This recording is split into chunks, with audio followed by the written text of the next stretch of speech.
సాహిత్యాభిమానులైన శ్రోతలకు నమస్కారం. గత వారం సమీక్ష రెండవ భాగంలో చెప్పినట్టు నేను 1000 పడగల గురించి కొద్దిగా చెప్దాము అనుకున్నాను. అది మీకు ముందుగానే చెప్పాను. ఇది ఏమంటే, విశ్వనాథ వారి 1000 పడగలలోని సామాజిక కోణం గురించి నేను ఒక రేడియో టాక్ షో ఇచ్చానండి. అది 2016 జూలై 25న ఆల్ ఇండియా రేడియోలో, అంటే ఆకాశవాణి హైదరాబాద్ విభాగంలో ప్రసారమైంది. అయితే అది ఎక్కువ మందికి తెలియలేదు. నేను ఆ ప్రసంగాన్ని తిరిగి మీ అందరి దృష్టికి తేవాలనే ఉద్దేశంతోనే మళ్ళీ అదే చదువుతున్నాను. ఇకపోతే దానిలో ఒక 2-3 పాయింట్స్ ఎక్కువ వచ్చే అవకాశం కూడా ఉంది.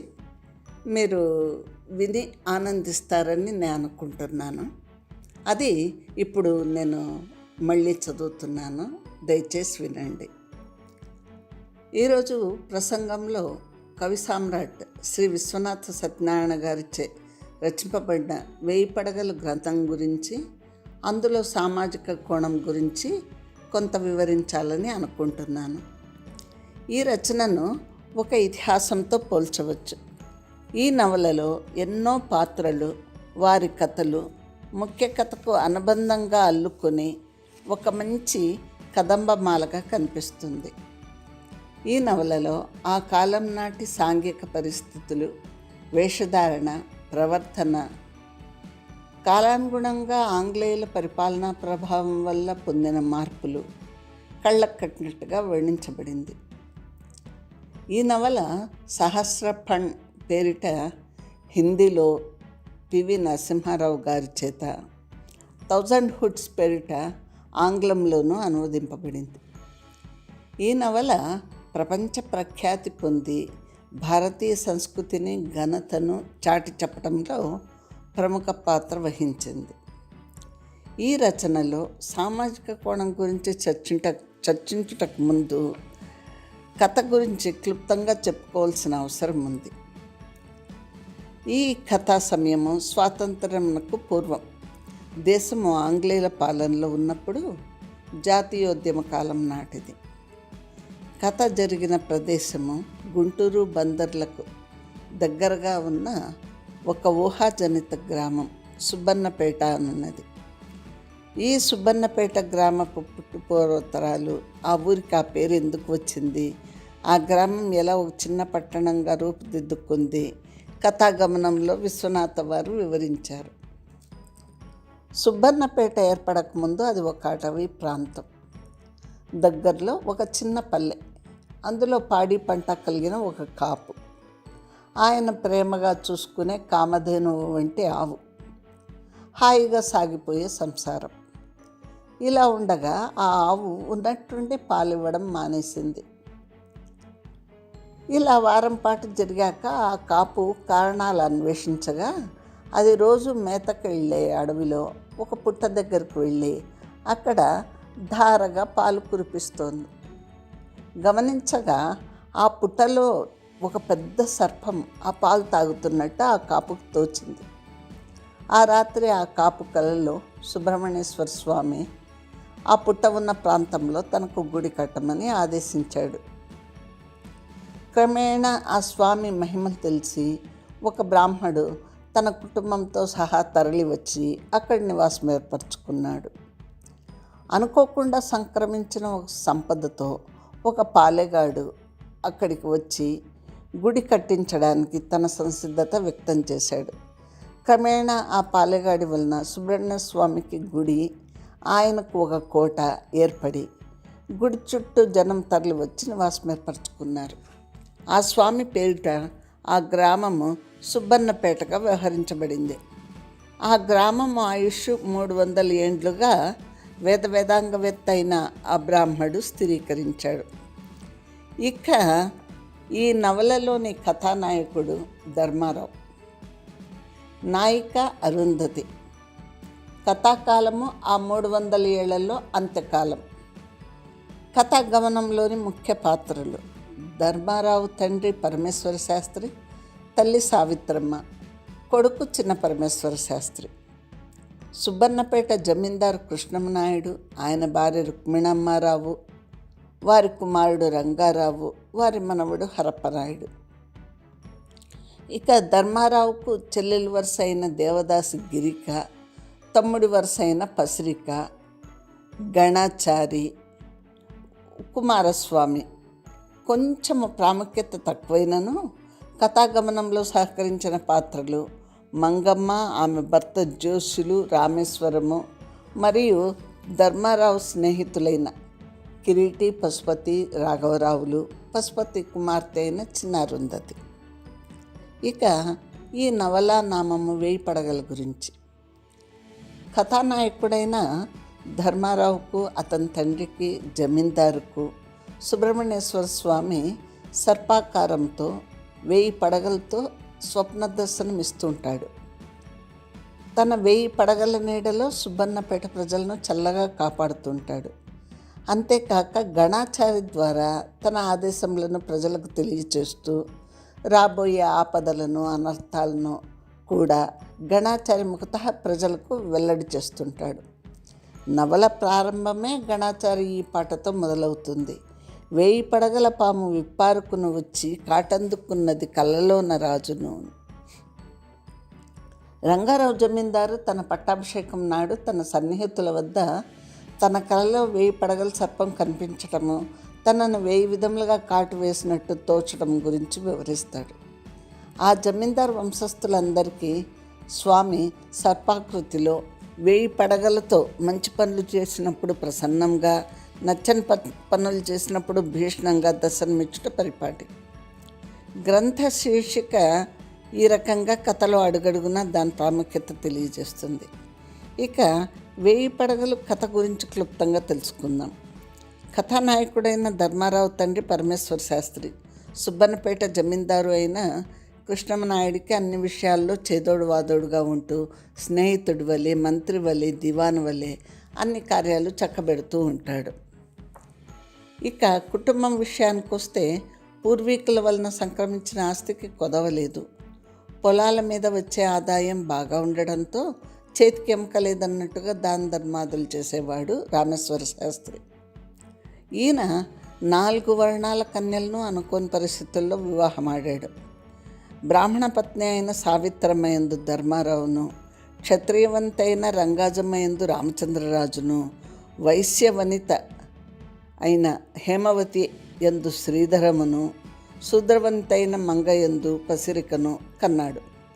వీరే కాక కొంతకాలము భోగాంగన అయిన రత్నగిరిని పోషించాడు. ఆమెకు ఒక కూతురు గిరిక, ఆమె దేవదాసి. రామేశ్వర శాస్త్రి తన భార్యలందరికీ రత్నగిరితో సహా తలా 10 ఎకరముల పొలం ఇచ్చి వారి పోషణకు ఇబ్బంది లేకుండా చేశాడు. కానీ తన దాతృత్వం వలన ధర్మారావుకు అప్పులు మాత్రమే మిగిలించాడు.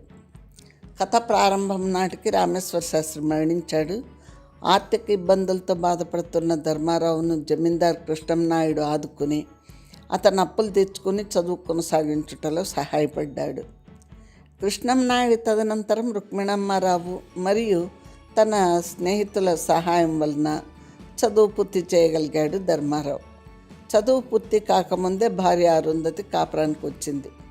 తొలుత తల్లిదండ్రుల మాటల వలన ధర్మారావును నిరసించిన పిదప భర్త ఔన్నత్యం తెలుసుకున్నాక అతన్ని అనుసరిస్తూ 2 శరీరాలు ఒకే ప్రాణం అన్నట్టుగా ఉంది అరుంధతి. కొంతకాలానికి వారికి పుత్రోదయం అవుతుంది. రామేశ్వర శాస్త్రిని పేరు పెట్టారు. ఇదిలా ఉండగా రత్నగిరి కూతురైన గిరిక ధర్మారావు దగ్గర చదువు నేర్చుకుంటూ భక్తి మార్గం వైపు ఆకర్షితురాలవుతుంది. వేణుగోపాల స్వామిని తన మనోహరిగా భావిస్తూ తన నృత్యగానాలతో సేవిస్తుంది. అన్నగారైన ధర్మారావు బోధలతో మహాభక్తురాలై మధుర భక్తితో వేణుగోపాల స్వామికి తనను తాను సమర్పించుకుంటుంది. అన్ని వేళలా ఆమెను దుష్టుల నుంచి రక్షిస్తూ ఆమెకు మార్గదర్శిగా ఉంటాడు ధర్మారావు. కృష్ణమనాయుడు మరణంతో రంగారావు జమీందారుగా పట్టాభిషేకం చేసుకుని పాలనలో ఆధునిక పద్ధతులు ప్రవేశపెడతాడు. పూర్వ సంప్రదాయాలను చిన్నచూపు చూస్తూ బలవంతపు శిస్తులు వసూలు చేయడం మొదలెడతాడు. అలా పట్టాభిషేకం అప్పుడు జరిగిన అనవసర ఖర్చులు హంగామాతో ఖాళీ అయిన ఖజానాను నింపాలని చూస్తాడు. ఎక్కువగా పట్టణవాసం చేస్తూ జమీబారాన్ని తన తాబేదారైన రామేశ్వరంకు వదిలేశాడు. రామేశ్వరం తన ఇచ్చ వచ్చిన రీతిలో దివాన్గిరిని వెలగబెడుతూ, తనకు నచ్చని వాళ్ళని ఇబ్బంది పెడుతూ, ధనాన్ని తోచిన రీతిగా ఖర్చు చేస్తూ ఉంటాడు. రంగారావు విదేశాలకు వెళ్తూ వస్తూ ఒక విదేశీ మహిళ సుసాన్ అనే ఆమెను వివాహమాడి ఆమె పేరు శశినిగా మార్చి చిన్నరాణిగా దివాణానికి తెస్తాడు. అంతకు పూర్వమే ఇతని ఆధునిక పోకడలు నచ్చక, దివాణంలో జరుగుతున్న మార్పులకు తట్టుకోలేక అతని భార్య సరోజిని, తల్లి రుక్మిణమ్మారావు మరణిస్తారు. కానీ చనిపోకముందు రంగారావు తల్లి రుక్మిణమ్మారావు నాటిన బీజం వలన రంగారావు కొడుకైన హరప్పనాయుడు ధర్మారావు పట్ల గౌరవం కలిగి ఉండి ఆయన్ను తన గురువుగా భావించి ఆయన దగ్గర విద్యను అభ్యసించడం ప్రారంభిస్తాడు.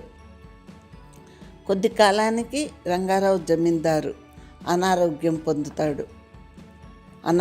పాలవుతాడు. ఆధునిక వైద్యులు ఎన్ని మందులు మార్చినా అతన్ని ఆరోగ్యవంతుడిని చేయలేకపోతారు. చివరికి రాజశేఖర శాస్త్రి అని ఒక ఆయుర్వేద వైద్యుడి వల్ల అతను క్రమంగా తేరుకుంటాడు. ఈ మధ్య కాలంలో హరప్పనాయుడు మెల్లమెల్లగా జమీందారీ వ్యవహారాలను ఆకళింపు చేసుకుని రామేశ్వరం తన దివాన్ ఆకృత్యాలను అడ్డుకొని పాత పద్ధతులను మళ్ళా పునరుద్ధరించి దివాణాన్ని చక్కబరుస్తాడు.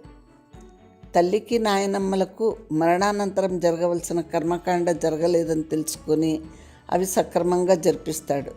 అంతేకాక ధర్మకర్తగా నిలిచి చాలా ఏళ్లుగా జరగని వేణుగోపాల స్వామి కళ్యాణం జరిపించడానికి నిశ్చయిస్తాడు. ఇది ఇంకా రంగారావు హయాంలో సుబ్బన్నపేట నెమ్మదిగా పట్టణ రూపు సంతరించుకుని వీధి లాంతర్ల బదులు విద్యుత్ దీపాలు, బావుల బదులు కొళాయిలు, పంట కాలువలు ఏర్పడినాయి. క్రమక్రమంగా మెట్ట పొలాలన్నీ మాగాణి భూములైనాయి. ఈ అభివృద్ధి పర్యవసానంగా వీధి దీపాలు వెలిగించే వృత్తిలో ఉన్న నిరుపేదలు, చిన్న చిన్న పనులు చేసుకుని బతికే వాళ్లకు బతుకు తెరువు కరువైంది. మంగ కొడుకు పసిరిక పుట్టినప్పటి నుండి సన్నగా ఉన్న శరీరము ఊగిపోతూ నడిచే నడకతో పామును తలపిస్తాడు. దానికి తగ్గట్టుగా పసిరిక నేస్తాలు పాములు, పక్షులు. వాటితో పాటు ఎక్కువ భాగం మెట్టచెల్లలో గడిపేవాడు పసిరిక. ఎప్పుడైతే మెట్టచెల్లలన్నీ మాగాండ్లైనాయో పాములకు, పక్షులకు నిలవ కరువైంది. వాటితో పాటు పసిరిక కూడా తిరగడానికి లేక స్వేచ్ఛ తగ్గింది. ఊరిలోని పిల్లలు ఆధునికతపై మొగ్గు చూపి రకరకాలుగా తమ వేషభాషలు మార్చుకున్నారు. ఆ ప్రభావం పసిరికపై కూడా పడింది. వాళ్లతో తిరగటం, వాళ్ళలాగా చొక్కాలాగులు ధరించడం చేశాడు. దాంతో అతని నేస్తాలైన పక్షులు, పాములు అతన్ని దగ్గరికి రానియలేదు. ఇన్నాళ్ళు తమలో ఒక్కడిగా భావించి చేరదీసిన ఆ జీవులు అతన్ని మనిషిగా గుర్తించాయి. చివరికి పసిరిక పాము కాటు వల్లనే చనిపోతాడు. ఇక వేణుగోపాల స్వామి కళ్యాణం జరిపించడానికి హరప్పనాయుడు అన్ని ఏర్పాట్లు చేస్తాడు. 10 రోజులు సాంస్కృతిక కార్యక్రమాలు, నృత్య ప్రదర్శనలు, నాటకాలు, వీధి భాగవతలు, యక్షగానాలు, చూడటానికి వచ్చిన జనం అందరు కూర్చోవడానికి, తిలకించడానికి వీలుగా చలవ పందిళ్ళు, వేదికలు అమర్చబడి సుబ్బన్నపేట వెలిగిపోయింది. ఈ కళ్యాణోత్సవ వేళలోనే ధర్మారావు భార్య అరుంధతి జబ్బుపడి నీరసించిపోయింది. క్రమేణా రాచపుండు అంటే ఈవేళ మనం చెప్పుకునే క్యాన్సర్గా పరిణమించింది. ఈ కళ్యాణం జరుగుతున్న 10 నాళ్ళు గిరిక వేణుగోపాల స్వామి ముందు నృత్యం ప్రదర్శించి ఆఖరి రోజు స్వామిలో ఐక్యమైంది. రంగారావు జమీందారు కొడుకైన హరప్పనాయుడు ఈ కళ్యాణోత్సవంలో అయినాక, తల్లి నాయనమ్మల కర్మలు జరిపించాక, ఆ పనులకే తాను జన్మించినట్టు తన జన్మ సఫలమైందని భావించి ప్రాణాయామం చేస్తూ బ్రహ్మరంధ్రము భేదించి ప్రాణత్యాగం చేశాడు. ఇటువైపు అరుంధతి రోజు రోజుకు కృషించి తనువు చాలించింది. ఈ ఇద్దరి మరణము ధర్మారావును తీవ్రంగా కలిచివేసింది. అతడు జీవోత్సవంలా అయినాడు. ధర్మారావు స్నేహితుల మూలంగా కళాశాల అధ్యాపక వృత్తిలోనే కొంత ఉపశమనం కుదిరింది. కళాశాలలో తెలుగు అధ్యాపకుడిగా పనిచేస్తున్న కుమారస్వామితో ధర్మారావుకు దృఢమైన స్నేహబంధం ఏర్పడింది. ధర్మారావు భావాల పట్ల ఆకర్షితుడవుతాడు కుమారస్వామి.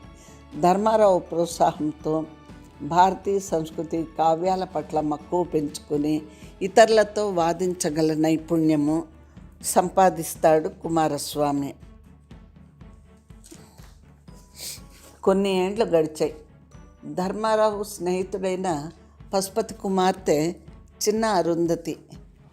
ఆమె పసితనంలో ఒకసారి ధర్మారావు దంపతులు వారి ఇంటికి వెళ్ళి కొన్ని రోజులు ఉన్నప్పుడు వారికి ఎక్కువ చేరికైంది. పెద్ద అరుంధతిని వదిలి ఉండేది కాదు చిన్న అరుంధతి. ఆమె వ్యక్తిరాలైన పిమ్మట తండ్రి పెళ్లి సంబంధాలు చూడటం మొదలుపెట్టినప్పుడు తాను ధర్మారావును తప్ప ఇంకెవరిని పెళ్లి ఆడనని స్పష్టం చేసింది. తల్లిదండ్రులు బంధువులు ఎందరూ అనునయించినా చెప్పినా వినలేదు. చివరికి ధర్మారావే నచ్చ చెప్పినా ఒప్పుకోలేదు. పశుపతి వేరే సంబంధం నిశ్చయం చేయడానికి ప్రయత్నించగా జబ్బుపడి మందులు తీసుకోక మరణానికి చేరువైంది. తప్పనిసరి పరిస్థితుల్లో ధర్మారావు చిన్న అరుంధతిల వివాహానికి తల్లిదండ్రులు అంగీకరించాక ఆమె ఆరోగ్యం కుంటుపడింది. చిన్న అరుంధతితో ధర్మారావు వివాహం జరిగింది. అతనికి అప్పుడు అర్థమైంది తన భార్య అరుంధతి ఆత్మ ఈ చిన్న అరుంధతిని చేరిందని. చివరకు మనం ఇరువురము మిగిలితిమి అని ధర్మారావు వాక్యంతో కథ ముగించబడింది.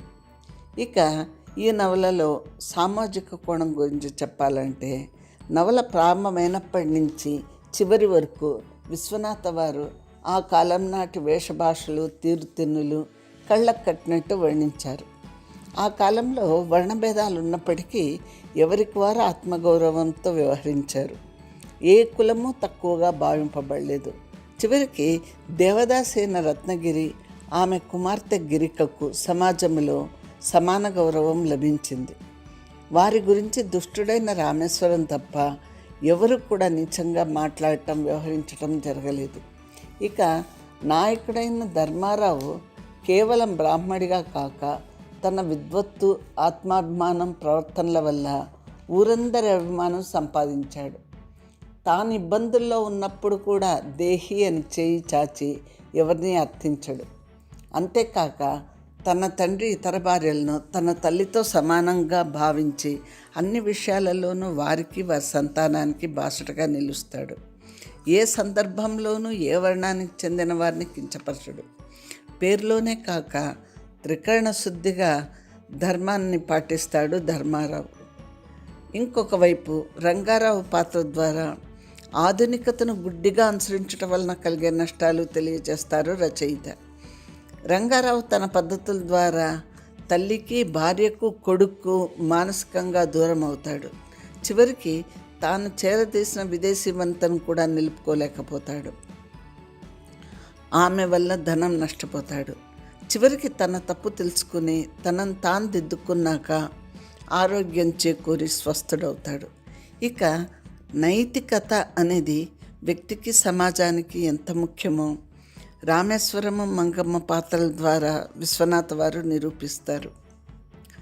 జోష్యుల దుర్మరణం, రామేశ్వరం జైలు పాలవటం జరిగింది. మంగమ్మ కూడా భర్తను మోసం చేసినందుకు చివరిలో పశ్చాత్తాపం చెంది ప్రాయశ్చిత్తం చేసుకున్నా చివరికి చెంగల్రావు చేతిలో హత్య చేయబడుతుంది. దీనికి పూర్తి విరుద్ధంగా అరుంధతి చనిపో వరకు భర్తకు అనుగుణంగానే ఉండి దాంపత్య ధర్మం పాలిస్తుంది. ఇది 1000 పడగలలో 2 పడగలు మాత్రం మిగిలినవి అనే సంకేతంతో విశ్వనాథ వారు పలికించారు. విశ్వనాథ వారి సామాజిక దృక్పథానికి ప్రాతిపదిక దేశీయత.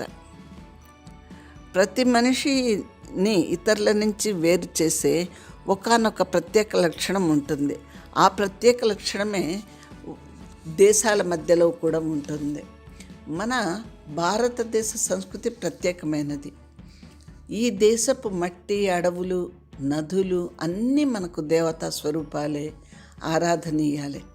మన రక్తంలోనే ఉంది ప్రకృతిలోని చరాచర స్వరూపాలన్నింటినీ ప్రేమించటము, పూజించటము. అలాంటి సంస్కృతిపై ఆంగ్లేయుల దాడి గొడ్డలి వేటైంది. అంతేకాక ఈ నవలలో పాలక స్థానాన్ని వహించిన రంగారావు జమీందారు తన తండ్రి వలె కాక విదేశీ సంస్కృతిని మెచ్చి దానిని అనుసరించడం, యంత్రములకు ప్రాముఖ్యత ఇవ్వడం అనేది జరిగి సమాజంలో చాలా ఉపద్రవములకు జరుగుటకు పరోక్షంగా బాధ్యుడైనాడు. మున్సిపాలిటీలు ఏర్పడి విద్యుత్ దీపంలో కుళాయిలు వచ్చి సుబ్బన్నపేట పట్టణంగా అభివృద్ధి చెందింది. ఇంకొక వైపు చిన్న చిన్న పనులు చేసుకుని పొట్ట పోసుకునే పేదవారు బతుకు తెరువు కరువై మరింత పేదవారైనారు. ఏదో కొద్దిగా సంపాదించుకునే వారికి, రైతులకు పనులు ఎక్కువైనాయి. పండినా పండకున్నా శిస్తులు కట్టవలసి వచ్చి జనులకు రుణబాధలు అధికమైనాయి. ఈ అభిప్రాయాలన్నింటినీ విశ్వనాథ వారు కుమారస్వామి ద్వారా, ధర్మారావు ద్వారా పలికించి తమ అభిప్రాయాలు నిష్కర్షగా వెల్లడి చేశారు. అలా అని ఆయన అభివృద్ధికి వ్యతిరేకం కాదు. ఆయన బాధల్లా పేదలకు ఉపాధి కరువై తిండి లేక బాధపడటం గురించి.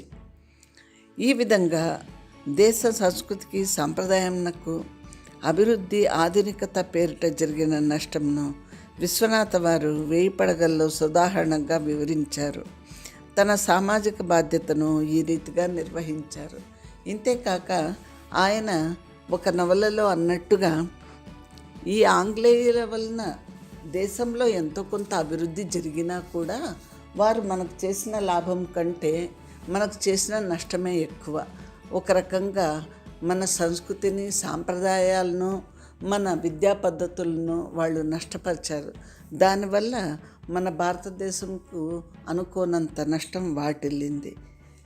స్వాతంత్రం వచ్చిన పిమ్మట కూడా ఆ విద్యా పద్ధతులు మారనందువల్ల మనము చాలా నష్టపోయాము. మన పిల్లలకు మన పురాణముల గురించి కానీ, సంస్కృతి గురించి కానీ, సాంప్రదాయముల గురించి కానీ ఏమీ తెలియకుండా పోయింది. ఇంకొక విషయం ఏమంటే, మన విజ్ఞానమంతా సంస్కృత గ్రంథాలలోనే నిక్షిప్తమైంది. ఆ సంస్కృత గ్రంథాలు మనకు అందుబాటులో లేకుండా చేస్తారు. అందుబాటులో అంటే ఇప్పటికి దొరుకుతాయి, కానీ సంస్కృతం వచ్చినది ఎవరికి? సంస్కృతం నేర్పించే విద్వాంసులే కరువైనారు. సంస్కృతమును ఎప్పుడైతే ఒక భాషగా మళ్ళీ అభివృద్ధి చెందిస్తారో, అది ఒక కంపల్సరీ లాంగ్వేజ్గా, అంటే దేశ భాషలకు రాజభాషగా సంస్కృతమును కనుక ప్రవేశపెట్టినచో అప్పుడు కొద్దిగా మన భారతదేశము అభివృద్ధి సాధిస్తుందేమోనని నాకు అనిపిస్తున్నది. సరేనండి, ఇంతటితో నేను ఈ పూట ప్రసంగంను చాలిస్తున్నాను. మరి మీరు 1000 పడగల గురించి ఇంకా ఎక్కువ తెలుసుకోదలుచుకుంటే చదవండి. అది చదివితే చాలా బాగా ఆనందిస్తారు. అది మీ వల్ల కాదు అనుకుంటే ఈయన కిరణ్ ప్రభ గారు ఒక 10 ఎపిసోడ్లలో 1000 పడగల గురించే చెప్పారు. అది విని ఆనందించవచ్చు. మీరు యూట్యూబ్లో దొరుకుతుంది అది. సరేనా? ఇకపోతే నా ఈ ప్రసంగం మీకు నచ్చితే లైక్ చేయండి, షేర్ చేయండి, సబ్స్క్రైబ్ చేయండి. సరేనా? మిమ్మల్ని మళ్ళీ నేను ఈసారి కాశ్మీర రాజగాథావళితో కలుస్తాను. అందులో మొదటి నవల యశోవతి. మీకు యశోవతిని వివరిస్తూ మిమ్మల్ని కలుస్తాను. సరేనా? మరి ఉండనా? Thank you. మీ అందరి ఆదరాభిమానులకు ఇంకోసారి కృతజ్ఞతలు చెబుతూ బాయ్ బాయ్.